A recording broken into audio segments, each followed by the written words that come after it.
Hello, everybody. In this video, I'm going to be talking about human rights in general as a whole with a little bit of history and context, and also where I think this whole topic is basically where we're at with it and where it's potentially taking us.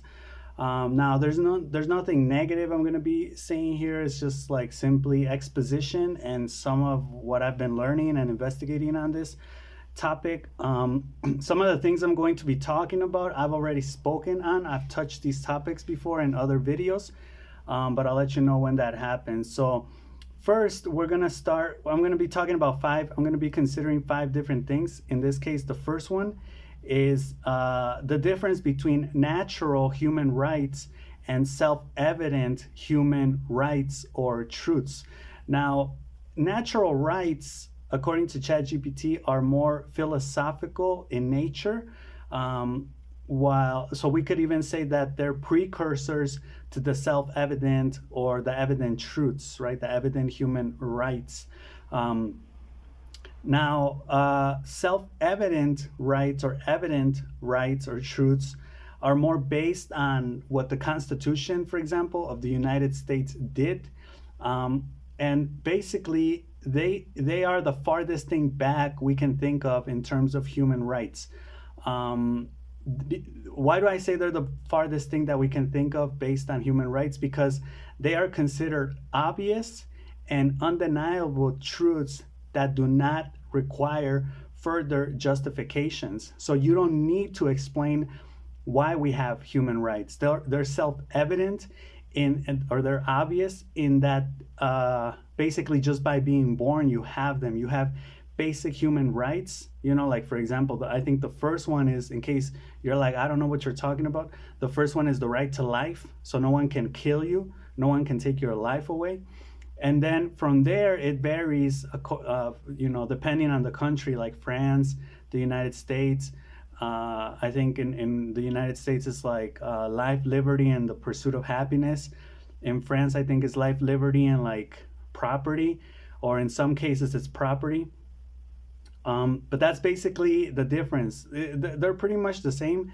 It's just the idea of natural human rights comes from George Will. Well, it doesn't come, it comes to my mind from George Will because I've been listening to George Will, and that's actually why I have these ideas right now kind of like going on in my head. And George Will talks about how as humans we have basic human natural rights, and these are again self-evident. And he makes an interesting argument, which is basically the Constitution's job, and it is true, the Constitution's job, the Constitution referring to basically any constitution, because I don't know if the idea of a constitution comes from the United States and France. I don't know if before that there were attempts to try to make a constitution, but from there we get this idea of basic natural rights. Now I'm going to be explaining where that comes from because it actually comes from philosophy. It's pretty interesting. But the idea here is that a constitution does not give you your natural rights. That's very important. A constitution and ultimately the government, what they have to do is they don't create and they don't give you your rights. They protect them. Your rights are precursors to the government, precursors to the Constitution. They're prior to that. You are born with this. You're born with natural rights, right?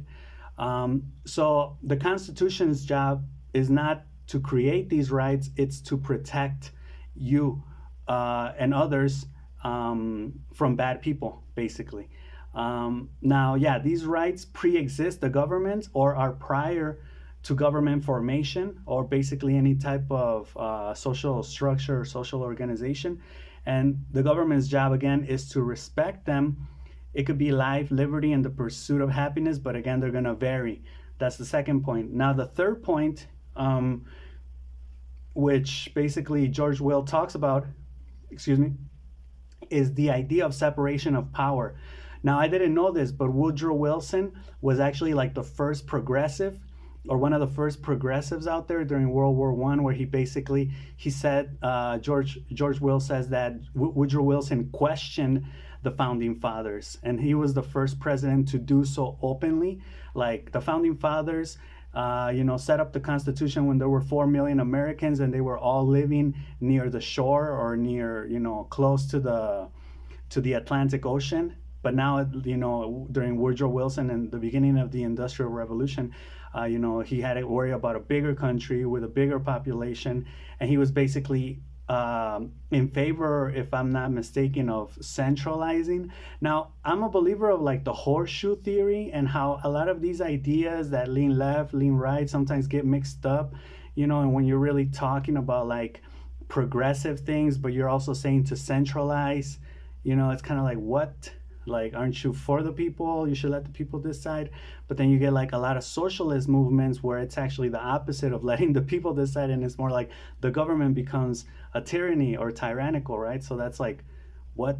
And then you have like the conservatives on the right, which are more, they're more leaning towards like security and all these type of things, but they're actually like very understanding in other types of matters, So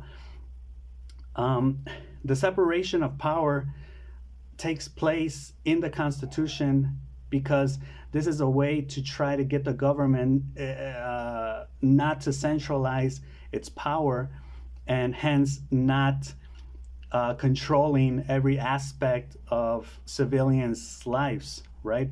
Which makes sense. It's ultimately a checks and balance situation, right? And what the separation of power does is it limits power from infringing on individual liberties, right?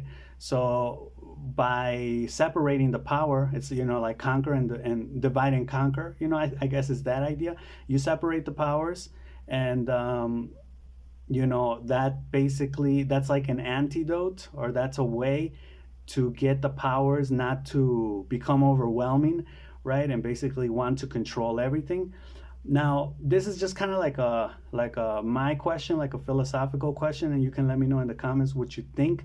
Do you think, just in general, stepping out of human rights and political territory, just in general, do you think separating things ultimately limits the power they hold? Like I'm thinking of a board of directors. Like if you have one CEO in charge of the company, that person may centralize the power, close to him or her. But if you have a board of directors, it's like more diverse. The power is, ultimately separated. And, is that more functional? I think it is. But you do need a leader in times of crisis, right? So if there is crisis, like martial law, you need tyranny. That's what tyranny's for. Tyranny's for crisis, for wars, for disasters. You need leadership in those situations. But when everything is running pretty smooth, then you can have like various people, diversity, doing things, and I guess that's true. But what other things would you separate to limit the power of? And I guess you can think of it like if you have a family, have a bunch of kids, and all of your kids gather up against you, we want to do this, or we want to go here, and if you separate them, you can limit their power. No, I guess that would make sense. I guess that's like the government doing that to its people, and also the people doing that to its government, like separate, fight amongst yourselves so you don't centralize and control us, right?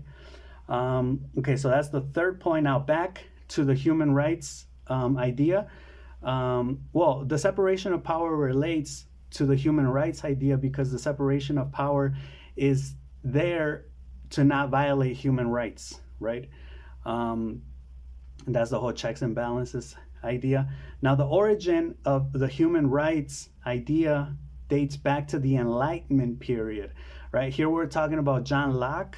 I guess he has a book called Life, Liberty, and Property. I would love to read it.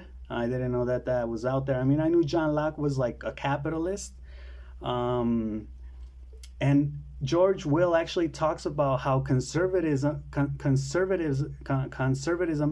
is an idea that's like a reaction to the French Revolution. Or he says that at first, that's pretty interesting.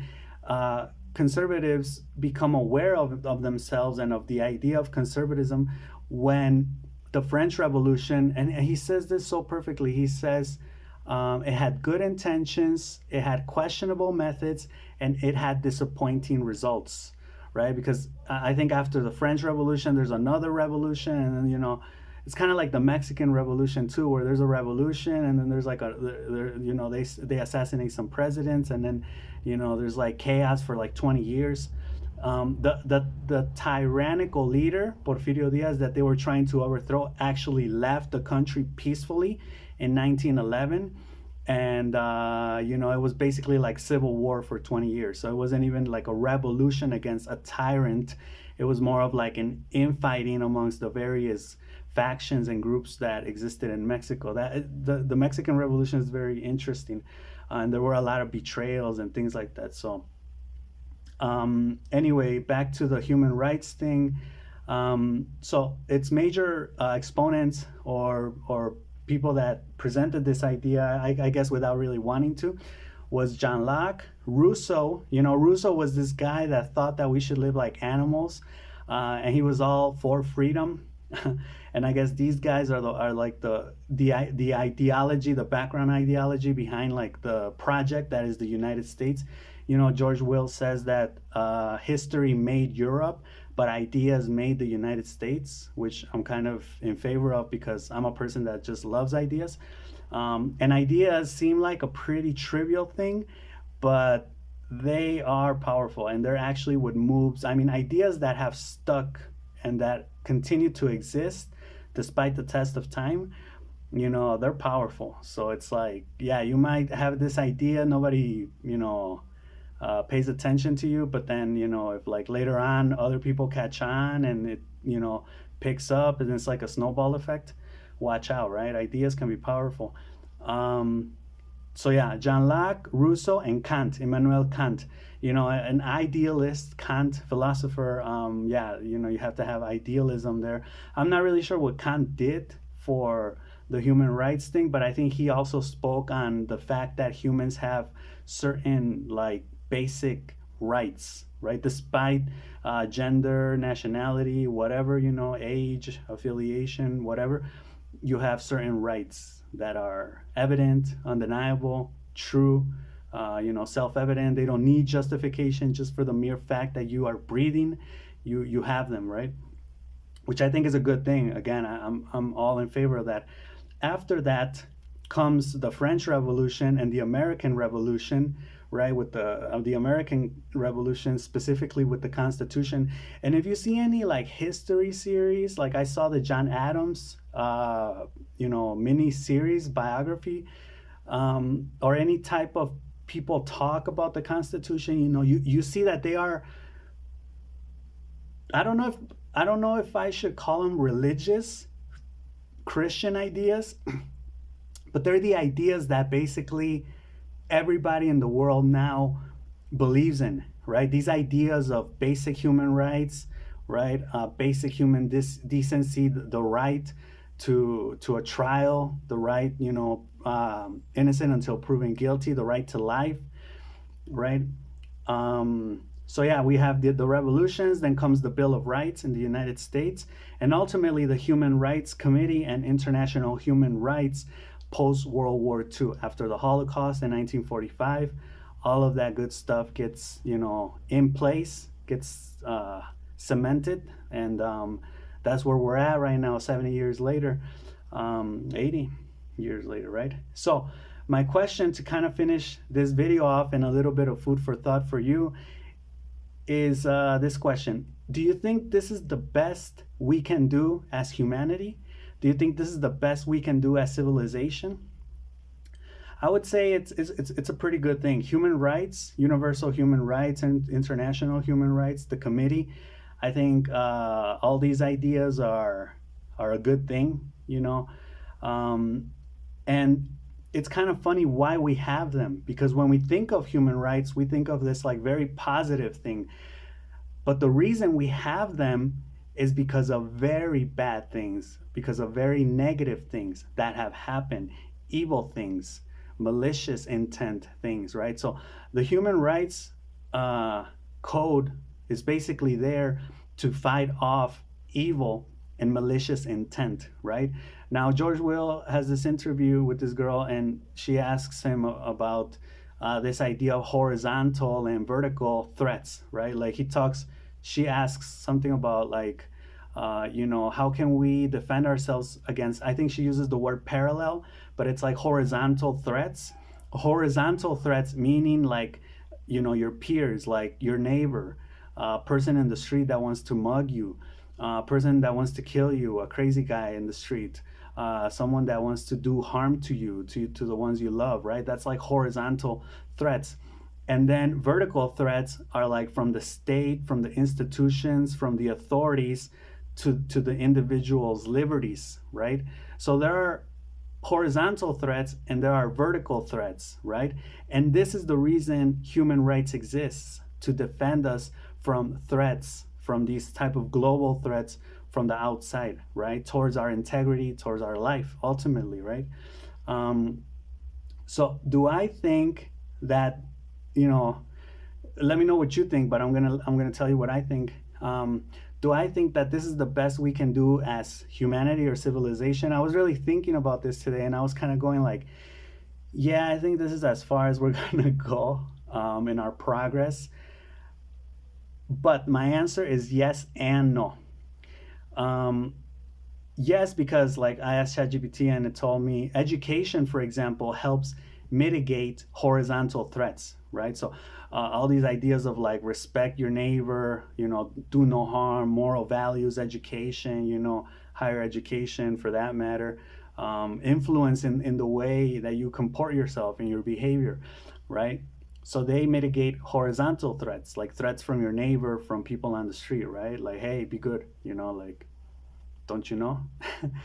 and police forces, judicial systems, and international bodies ultimately, because you could even say, well, the police, vertically can abuse you, can abuse their rights or abuse their force, right? Like use excessive force and all these type of things. And that's true, but then international bodies, like you can go to human rights and be like, yo, international human rights, like in my country they're doing this to me, I'm being persecuted, they're doing me harm, and that's supposed to mitigate vertical threats. Now both horizontal and vertical threats, obviously there's a lot of work there, there's room for improvement, obviously, always. And then you have technology. Technology helps, like drones, surveillance, all of this. But then there's that problem with privacy. Individuals' privacy is privacy being, basically, is your privacy being invaded? Thanks to technology and all these things. Are they seeing you through the little camera or whatever on your phone, on your laptop? So yeah, my conclusion here is there is room for improvement. ChatGPT says that there's room for innovative solutions, and also there is room to empower marginalized communities, which ultimately are the ones that have been affected. Think the conquest in America. You have the Europeans coming to America and just doing whatever they want with the continent, right? And it's like if there were human rights, back then, they wouldn't they would have tried to stop that, right? It's like, no, you can't just go to somebody's territory and take their land and kill them and rape their women and all this stuff, right? It's like, control yourself, you animal, right? That's why this idea of like, you have the right to liberty and life and the pursuit of happiness is a two-way street. It applies to you, yes, but it also applies to your neighbor, right? So I thought this whole idea is interesting. George Will, again, he's a hardcore conservative, so his ideas are like super conservative. Like I think one of the most conservative things he says was that elites should be in charge of the decision making of the country, because the mass really doesn't know what they want. They just want change, but change takes time. Real change takes time. It's not radical, it's not quick, right? It's slow. And this idea of the rich, right? It's kind of like, and the elites. He says that elites should be like well equipped and well prepared. Like you just don't want any stupid random elites, that don't know what they're doing. Like you actually want educated, experienced elites that can decide the fate of a country, right? Which again, it's polemic, it's controversial. It's like, yeah, but abuse of power and all these type of things. But again, we can talk about that in another video. That's all I got for this one. Let me know what you think, and I'll see you in the next one. All right, peace.